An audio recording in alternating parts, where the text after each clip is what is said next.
నమస్తే. మహీధర్స్ ప్లానెట్ లీఫ్కి స్వాగతం, సుస్వాగతం.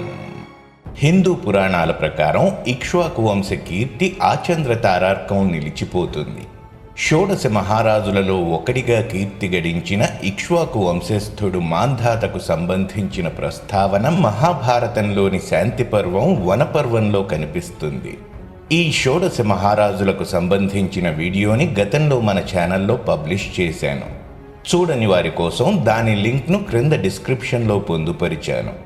ఎంతో విచిత్రమైన మాంధాత జననం ఎలా జరిగింది, అతి బలవంతుడైన రావణుడితో మాంధాత యుద్ధం ఎందుకు చేయవలసి వచ్చింది, ఇంద్ర సింహాసనాన్ని అధిష్ఠించాలనుకున్న మాంధాత కోరిక నెరవేరిందా, భూమండలాన్ని ఏకఛత్రాధిపతిగా ఏలిన మాంధాతకు మరణం ఎలా సంభవించింది వంటి ఆసక్తికర విషయాలను ఈరోజుటి మన వీడియోలో తెలుసుకుందాము. అరణ్యవాసంలో ఉన్న పాండవులు సైంధవారణ్యంలోకి ప్రవేశించారు.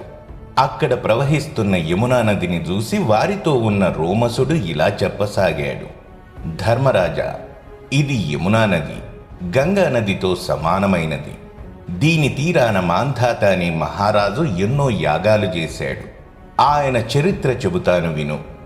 పూర్వం ఇక్ష్వాకు వంశంలో ధార్మికుడు, కీర్తివంతుడు, ధర్మశీలుడు, బలవంతుడు అయిన యవనాసుడనే రాజుండేవాడు.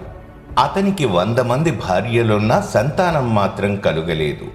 ఆ కారణంతో ఎంతో చింతించిన యవనాసుడు భృగు మహర్షి ఆశ్రమానికి వెళ్లి సంతానం కోసం అర్థించాడు. అతని కోరిక మన్నించిన భృగు మహర్షి పుత్రకామేష్ఠి యాగాన్ని చేశాడు. యాగం అనంతరం మంత్రజలం నిండిన పాత్రను ప్రక్కన ఉంచాడు.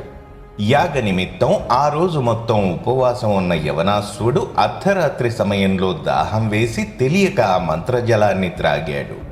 ఇది భృగు మహర్షికి తెలిసి యవనాసునితో, రాజా, విధి అనుల్లంఘనీయం. నీ భార్యకు ఇవ్వవలసిన జలాన్ని నీవు త్రాగావు కనుక నీవు గర్భం ధరిస్తావు. నీ భార్య ఈ మంత్రజలాన్ని త్రాగినట్లయితే దేవేంద్రుడికి సరిసమానమైన కుమారుడు జన్మించేవాడు. ఈ జలాన్ని నీవు త్రాగడం వలన నువ్వు కుమారుడికి జన్మనిస్తావు అని చెప్పాడు. ఆ విధంగానే యవనాసుడు గర్భం ధరించాడు. అతని ఉదరం ఎడమ భాగాన్ని చీల్చుకుని కుమారుడు కలిగాడు. అతనే మాంధాత. ఆ శిశువును చూడటానికి ఇంద్రుడితో సహా దేవతలందరూ వచ్చారు. ఆ బాలుడు ఇంద్రుడి చూపుడు వ్రేలిని నోటిలో పెట్టుకుని అమృతాన్ని సేవించాడు. అందువలన అతనికి మాంధాత్రుడు అని నామకరణం చేశారు. చిన్నతనం నుంచి ఎన్నో సాహసాలు చేసేవాడు.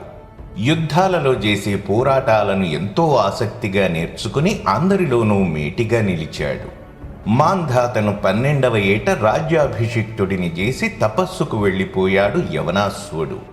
ఎంతో శక్తివంతమైన రాజుగా ఎదిగాడు మాంధాత. ప్రజలకు పన్నుల భారం లేకుండా వారిని సుఖంగా చూసుకున్నాడు. కొంతకాలం రాజ్యభారం మోసిన తరువాత సైంధవారణ్యానికి వెళ్లి మాంధాత విష్ణువును గురించి తపస్సు చేశాడు. దాంతో ఇంద్రుడు ప్రత్యక్షమై తనకు నమస్కరించిన మాంధాతతో, మాంధాత, నువ్వు విష్ణువును ప్రసన్నం చేసుకోవడం అంత సులభం కాదు. అందుకని నేను ప్రత్యక్షమయ్యాను.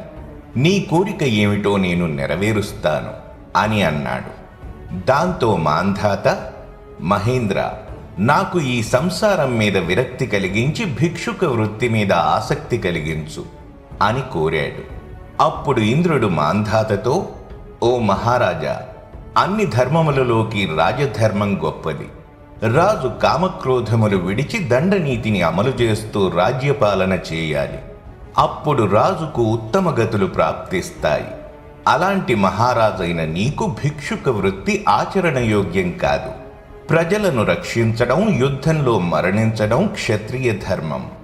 భిక్షుక వృత్తి రాజధర్మం కాదు. మానవులలో రాజు శ్రేష్ఠుడని వేదములు ఘోషిస్తున్నాయి అని అన్నాడు.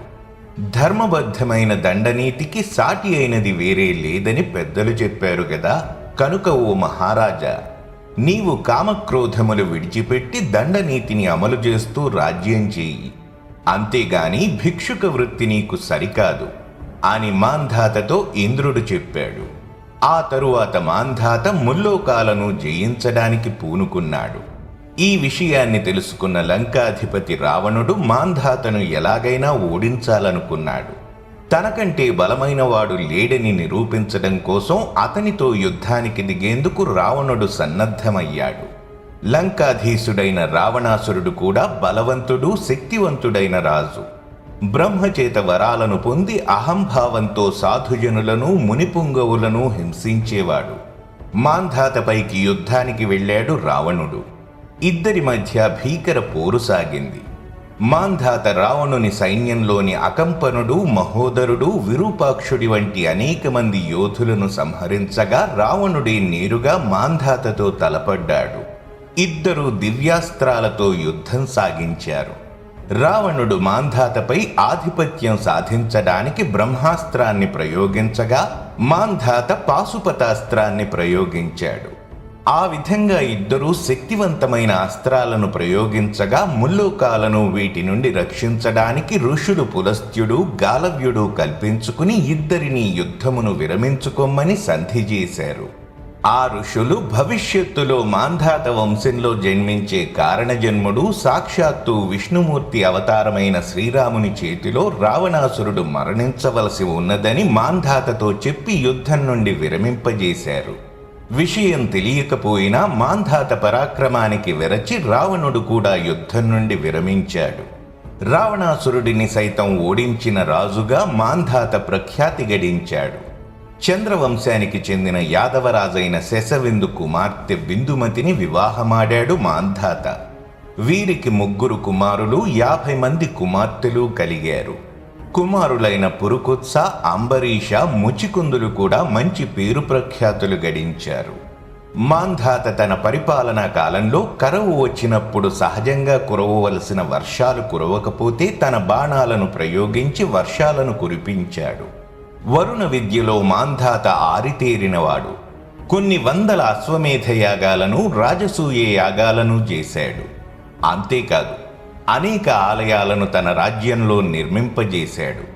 భూలోకాన్ని, పాతాళాన్ని, సగం స్వర్గాన్ని జయించిన మాంధాత ఇంద్రుడి అర్ధసింహాసనాన్ని అధిష్ఠించాలని తన కోరికను ఇంద్రుడికి చెప్పాడు. అందుకు ఇంద్రుడు, ముందు భూలోకాన్ని జయించి ఆ తరువాత ఇంద్రలోకాన్ని నువ్వు జయించవచ్చు అని చెప్పాడు. భూలోకంలో నేను ఓడించని రాజెవరు అని ఇంద్రుడిని అడిగాడు మాంధాత. అందుకు ఇంద్రుడు, మధువు కుమారుడైన లవణుడిని ఓడించి తరువాత ఇంద్రలోకంలోని సింహాసనాన్ని అధిష్ఠించు అని చెప్పాడు. ఇంద్రుడి మాట ప్రకారం భూమి మీదకు వచ్చిన మాంధాత ముందుగా తన ఆధిపత్యం శిరసావహించాలని లవణుడి వద్దకు దూతను పంపించాడు. లవణుడు అతని మాట లక్ష్యపెట్టక వచ్చిన దూతను కూడా చంపివేశాడు. అప్పుడు లవణుడితో మాంధాత యుద్ధానికి తలపడ్డాడు. ఆ ఘోర యుద్ధంలో లవణుడు తనకు పరమశివుడు ప్రసాదించిన శూలంతో మాంధాతను సంహరించాడు. మాంధాతను సంహరించిన లవణుడు రావణాసురుడి వంశస్థుడు కావడం గమనార్హం.